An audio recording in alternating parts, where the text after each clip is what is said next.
perjanjian kerja.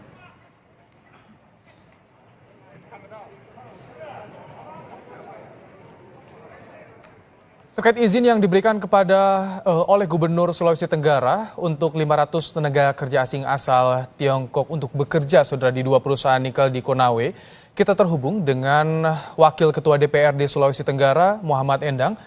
Selamat sore, Pak Muhammad. Selamat sore, Pak Rahmat. Baik, Pak Muhammad, sebelumnya Gubernur Sulawesi Tenggara sudah memberikan izin untuk 500 TKA asal Tiongkok bekerja di 2 perusahaan nikel di Konawe. Bagaimana sikap mayoritas anggota DPRD Provinsi Sulawesi Tenggara? Terus terang kami kaget, apalagi mengatasnamakan Forkopimda. Karena sebelumnya kami sudah bersepakat menolak kedatangan TKA asing asal China itu sampai dilaksanakannya beberapa hal. Yang pertama, dinyatakannya dicabut pandemi corona ini secara nasional. Yang kedua, adanya penjelasan dari Virtu yang jujur, yang terang benderang, yang sebenarnya tentang berapa sebenarnya kebutuhan Virtu ini akan TKA dan termasuk kualifikasi pendidikan dari TKA-TKA itu. Karena selama ini yang kami rasakan, sulit sekali putra-putra daerah Sulawesi Tenggara itu memperoleh akses menjadi tenaga kerja di sana. Jadi, saat ini, ya. Jadi Pak Muhammad, hingga sejauh ini belum ada data kebutuhan berapa jumlah tenaga kerja asing yang dibutuhkan oleh 2 perusahaan di Konawe ini? Jangankan data akan kebutuhan, data TKA saja yang bekerja di sana, itu datanya simpang siur. Data Disnaker Provinsi Sulawesi Tenggara, pada saat saya pimpin rapat dengan pendapatnya, saya tanya kepala dinasnya, yang tercatat itu hanya 25 orang. Sementara arus lalu lintas masuk keluar di Bandara Haluoleo, tenaga kerja asing itu ribuan yang masuk. Jadi sesungguhnya datanya saja itu kami tidak peroleh data yang benar, yang tepat tentang berapa sebenarnya TKA yang bekerja di Borosi itu. Data Bupati Konawe juga beda, data gubernur juga beda, data pemerintah pusat juga beda. Baik. Jadi apa langkah dari DPRD Sulawesi Tenggara ke depan? Kita tahu jelang 5 hari hingga tanggal 23 Juni informasinya akan ada kedatangan 146, ini gelombang pertama, Pak Muhammad. Kami tetap, kemarin kami paripurna, semua 8 fraksi itu tetap kami menolak kedatangan 520 TKA itu sampai pertama dicabutnya status pandemi corona ini secara nasional. Kedua, ada penjelasan dari Virtu tentang baik kualifikasi pendidikan, keahlian dari TKA yang datang itu, karena terus terang kami juga heran kalau dikatakan bahwa tenaga kerja lokal, tenaga kerja Indonesia itu tidak bisa, itu diantam di Pemala itu tenaga kerja Indonesia juga yang melaksanakannya itu, maupun smelter-smelter yang lain. Jadi, dan kenapa sebanyak itu, 520 orang itu? Dan mohon maaf kami juga banyak berinteraksi. Bahasa Inggris saja mereka tidak bisa. Bahkan di sana juga kami tahu ada yang hanya bisa pegang sekop. Bahkan juga ada tukang masak pun itu didatangkan dari China, dari sana. Jadi kita ingin penjelasan yang sebenar-benarnya, sejujur-jujurnya. Karena susah sekali putra-putra daerah Sulawesi Tenggara ini bisa masuk bekerja di sana. Saat ini ada 3 desa yang memblokade jalan masuk ke sana. Karena keinginan untuk menjadi pekerja di sana itu tidak mendapat respon yang memadai dari perusahaan. Sudah ada komunikasi dengan Gubernur Sulawesi Tenggara, Pak Ali Mazi, DPRD?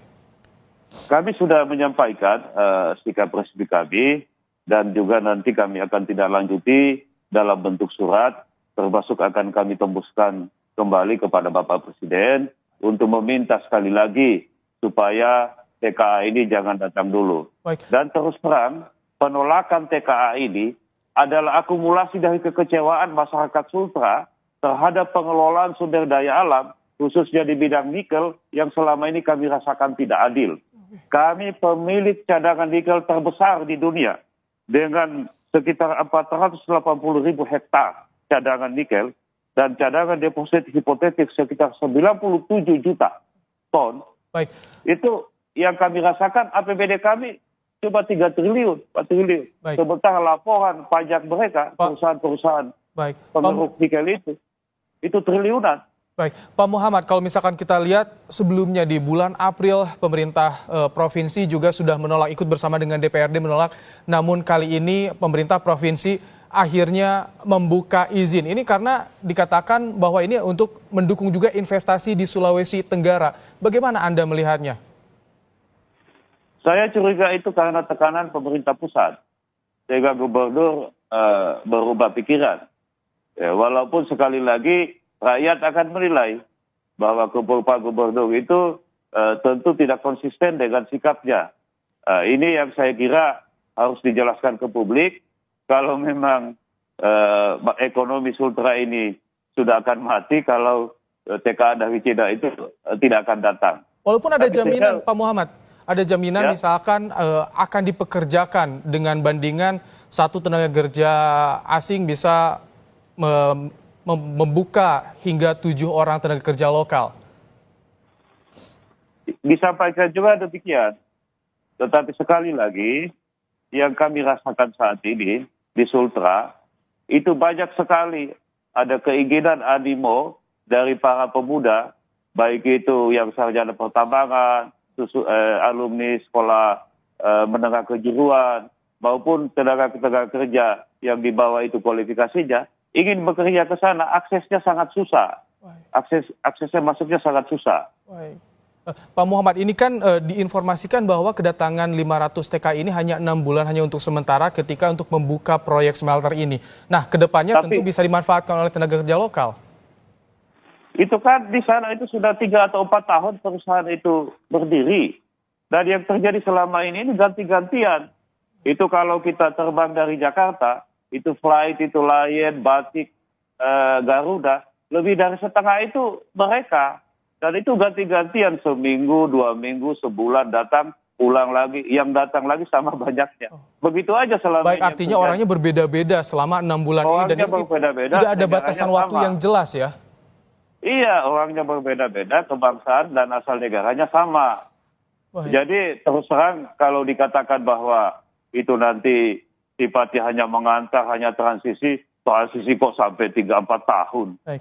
Tapi ini pemerintah pusat juga melalui juru bicara Kemenko Maritim dan Investasi menyatakan bahwa ini masuk proyek strategis nasional. Apakah artinya tidak mungkin untuk ditunda lagi, Pak Muhammad, atau bagaimana? Apakah ada celah juga untuk bisa ditunda?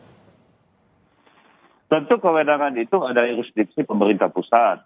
Tetapi yang merasakan limbahnya, yang merasakan selama ini mudaratnya pengelolaan sumber daya alam, pengelolaan tambang itu, ya kami di sini. Terus terang yang kami rasakan selama ini hanya banjirnya, hanya debunya, bahkan kalau hujan, infrastruktur yang kami bangun dari APBD yang terbatas itu rusak parah. Jalan ke Pirtu itu, Mas, rusak, tidak bisa dilalui. Itu padahal di sana triliunan itu. Satu tungku itu kan berapa triliun itu. Di sana ada berapa tungku. Jadi terus terang kami ini, rakyat Sultra hanya jadi penonton terhadap kekayaan sumber daya alam kami yang dikeruk oleh orang-orang Jakarta, orang-orang dari luar Sulawesi Tenggara, bahkan dari luar Indonesia yang berpesta pora terhadap kekayaan alam kami. Artinya banyak sekali yang disorot, tidak hanya soal tenaga kerja asing, tapi juga bagaimana dampak lingkungan yang jauh dari tanggung jawab yang dilakukan oleh perusahaan seperti itu ya. Ini gunung es dari apa yang kami alami selama ini. Coba Mas, semua lihat perusahaan-perusahaan besar tambang di Sultra ini, baik yang punya smelter maupun yang tidak. Pemiliknya itu rata-rata orang luar. Dari 300 lebih pemilik IUP, yang punya kantor di Sultra itu hanya 2. Baik. Belum lagi penduduk lokal, tidak ada orang Tolaki, orang Muna, orang Kabaena, orang Moronene yang jadi pengusaha tambang besar di Sulawesi Tenggara ini. Rata-rata dari Jakarta. Baik. Pak Muhammad, ini kurang dari sepekan jelang kedatangan tahap pertama TKA ke Konawe melalui Kendari. Kapan DPRD akan memanggil gubernur dan meminta penjelasan soal jaminan dilibatkannya tenaga lokal Konawe, kemudian juga bagaimana tadi Anda sampaikan pengelolaan dampak lingkungan ke depan? Dalam waktu dekat, kami segera akan meminta klarifikasi dari Bapak Gubernur, terutama berkenaan dengan perubahan sikap beliau. Karena sekali lagi di sana itu seperti negara sendiri. Kami susah akses masuk ke sana. Itu truk-truk 10 rodanya, itu tidak punya plat. Baik. tidak punya nomor kendaraan. Baik. Itu ada berapa di sana? Ya berarti nggak bayar pajak, bayar pajak ke daerah. Kita tunggu Kalau nanti kami Pak Muhammad. masyarakat lokal, nggak Kita pasang tunggu nanti plat. hasil DPRD Sulawesi Tenggara, nanti bagaimana hasilnya ketika memanggil gubernur, penjelasan dari Gubernur Sulawesi Tenggara terkait dengan pemberian izin 500 tenaga kerja asing bisa bekerja di Konawe, Sulawesi Tenggara. Terima kasih Wakil Ketua DPRD Sulawesi Tenggara Muhammad Endang telah bergabung bersama kami di Kompas Petang. Ketua